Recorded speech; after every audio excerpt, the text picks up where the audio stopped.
اور ان کا ڈرائیور جو ڈاکٹر وردا کا گیا تھا ساتھ اس کو واپس بھجوا دیا۔ اب 8:30 بجے تک جب وہ نہیں گھر پہنچی تو مشتاق احمد جو والد ہیں ڈاکٹر وردا کے، انہوں نے پولیس اسٹیشن رابطہ کیا۔ اب یہاں سے پولیس کا وہ جو کرائم ٹیرر نیٹ ورک کا دوسرا سٹیپ آتا ہے کہ پولیس انوالو ہوگی اس میں۔ پولیس نے جو وہاں کے ایس ایچ او ہیں اور ڈی ایس پی ہیں کینٹ پولیس اسٹیشن کے، ان کو انہوں نے رپورٹ کروائی کہ میری بیٹی گئی ہے ان کی طرف اپنا سونا لینے اور ابھی تک واپس نہیں آئی۔ تو پولیس گئی، پولیس نے ڈاکٹر رضا کو گرفتار کیا، جو ڈاکٹر وردا کی سہیلی ہیں، دوست ہیں، اور ان کو گرفتار کر کے تھانے لے آئی۔ جب وہ تھانے لے کے آئی تو بلے دی ہٹی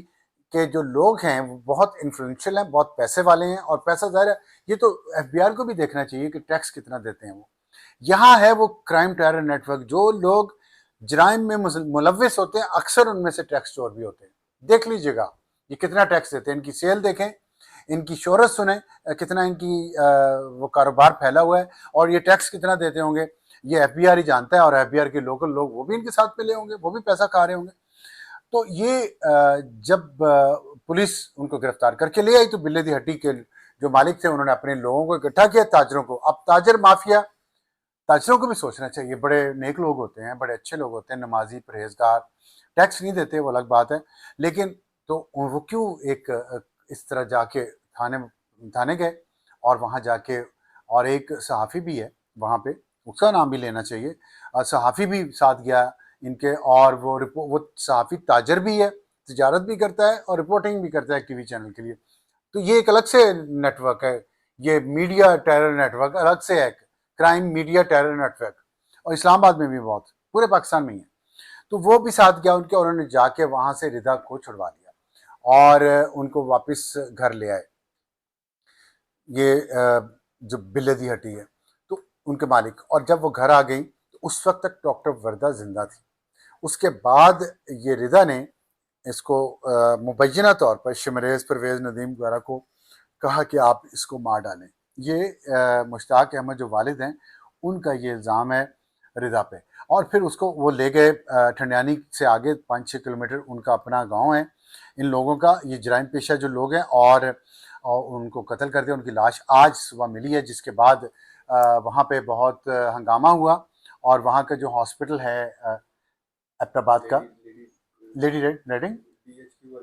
ڈی ایچ کیو ہاسپٹل، وہاں وہ ملازمت کرتی تھیں ڈاکٹر وردا، وہاں کے ڈاکٹرز نے، نرسز نے، اور تمام سٹاف نے شارع قراقرم بلاک کر دی، اور 6 گھنٹے تک شارع قراقرم بلاک کی ہے۔ پولیس کے خلاف مظاہرے کیے، انہوں نے حکومت کے خلاف نعرے لگائے، اور اس سے اب یہ آتا ہے وہ پولیٹیکل جو نیٹ ورک کا جو پولیٹیکل اینگل ہے وہ آتا ہے کہ یہاں پہ بتائیں کہ پچھلے 13 سال میں خیبر پختونخوا میں دعویٰ یہ کیا گیا کہ وہاں کی حکومت بہت اچھی ہے، وہاں کی گورننس بہت اچھی ہے، تو خاک گورننس اچھی ہے کہ لوگوں کی زندگیاں محفوظ نہیں ہیں، اور پولیس اور ڈی ایس پی انہوں نے مل ملا کے نکال دیا۔ بیچارے مشتاق احمد وہ جو والد ہیں ڈاکٹر وردا کے، وہ رو رہے ہیں سڑکوں پہ، انہوں نے سڑک بلاک کی، مظاہرہ کیا، اور مطالبے ان کے 2 ہیں، ایک ایس ایچ او کو برخاست کیا جائے، ڈی ایس پی کو برخاست کیا جائے، اور مشتاق احمد یہ الزام لگا رہے ہیں کہ انہوں نے مبینہ طور پر پیسہ لیا ہے ان ملزمان سے ان کو چھوڑنے کے لیے، اور یہ پیسے کی وجہ سے انہوں نے ہماری بیٹی کی جو قتل ہوئی ہیں وہ اس وجہ سے ہوئی ہے کہ انہوں نے رضا کو چھوڑا، اگر نہ چھوڑتے اور ڈاکٹر وردا کو واگزار کروا لیتے، ریکور کر لیتے، تو ان کی جان بچ سکتی تھی۔ لیکن پولیس ظاہر کرپشن میں لتھڑی ہوئی ہے، اور جب ہم کرائم ٹیرر نیٹ ورک کی بات کرتے ہیں تو یہ سارے ایلیمنٹس اس میں آتے ہیں، تو وہ نہیں ہوا۔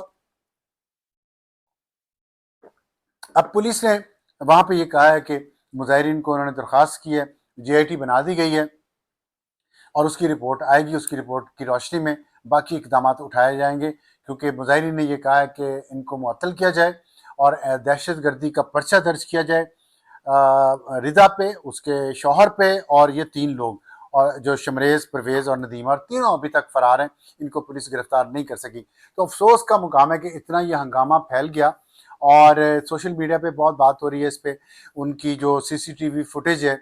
ڈاکٹر وردا کے ہاسپٹل سے جاتے ہوئے وہ آ گئی باہر، تو اس کے بعد یہ سارا معاملہ ہوا ہے، اور آج ان کی ڈاکٹر وردا کی لاش بھی ریکور ہوئی ہے، 2 ان کے بچے ہیں چھوٹے چھوٹے، تو بہت ہی ایک ظلم ہوا ہے لوگوں کے لیے اس ملک میں کوئی اچھی خبر نہیں ہے۔ اور دوسری جو میں پنجاب کا بتا رہا تھا، قصور میں وہاں جمعے والے دن یہ ہوا کہ ایک ریپ وکٹم تھی، اس کو پولیس کانسٹیبل نے ریپ کیا اور اس کا کیس عدالت میں چل رہا تھا۔ اور ہماری عدلیہ کا حال دیکھ رہے ہیں کہ یہاں اسلام آباد کی جج جو ہیں انہوں نے اپنے سینئر جج محمد آصف کے بیٹے ابو ذر کو، جس نے 2 بچیوں کو قتل کر دیا اپنی لینڈ کروزر، اس کا بھی نہیں پتا کہ ٹیرر کرائم نیٹ ورک میں وہ لینڈ کروزر کسٹم پیڈ ہے یا نہیں کسٹم پیڈ۔ ابھی تک اتنی اخلاقی جرت نہیں ہے پوری حکومت میں کہ بتا سکیں کہ وہ کسٹم پیڈ ہے یا نہیں ہے۔ اس جج کے پاس جو لینڈ کروزر V8 تھی اور دبا کے بیٹھے ہوئے ہیں، تو اس کے نیچے کچل کے مار دیا اور جج صاحبہ نے فٹافٹ اس کو کنڈی لگا کے، شائستہ کنڈی نے کنڈی لگائی عدالت کی اور اس کو میڈیا کو باہر نکال کے اس کو رہا کر دیا، صلح کروا دی۔ جس طرح بھی ہوئی یا کروائی جو بھی ہے، کچھ میڈیا کے سامنے کرواتے نا، کنڈی لگانے کی عدالت کو کیا ضرورت تھی؟ خیر، یہ ہے وہ ٹیرر کرائم نیٹ ورک میں یہ جوڈیشری گردن تک دھسی ہوئی ہے۔ اور وہاں قصور میں بھی یہی کیا، جج نے اس پولیس کانسٹیبل کو رہا کر دیا۔ اس کو رہا کیا تو اس لڑکی نے خودکشی کر لی جمعے والے دن، اپنے آپ کو آگ لگا کے۔ یہ ہے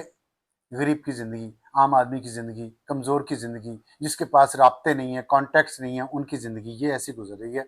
تو یہ پتہ نہیں کب ہارڈ اسٹیٹ بنے گی ایسے طاقتور لوگوں کے لیے، ججوں کے لیے، پولیس کے لیے، ایسے سیاستدانوں کے لیے جو اور سرکاری افسروں کے لیے، چاہے ملٹری کے ہوں چاہے سول کے ہوں، ان کے لیے ہارڈ اسٹیٹ یہ کب بنے گی؟ جو اس کرائم ٹیرر نیٹ ورک پورے پاکستان میں پھیلا ہوا ہے، صرف یہ قبائلی علاقوں میں نہیں ہے، پورے پاکستان میں ہے، اس کی شکلیں مختلف ہیں اور ان شکلوں کا شکار پاکستان کے عوام ہے۔ تو آج کے لیے اتنا ہی، باقی مزید ٹاپکس ہیں، سبجیکٹس ہیں، خبریں، اس پہ ہم آپ سے بات کریں گے کل صبح۔ تب تک کے لیے اجازت، خدا حافظ۔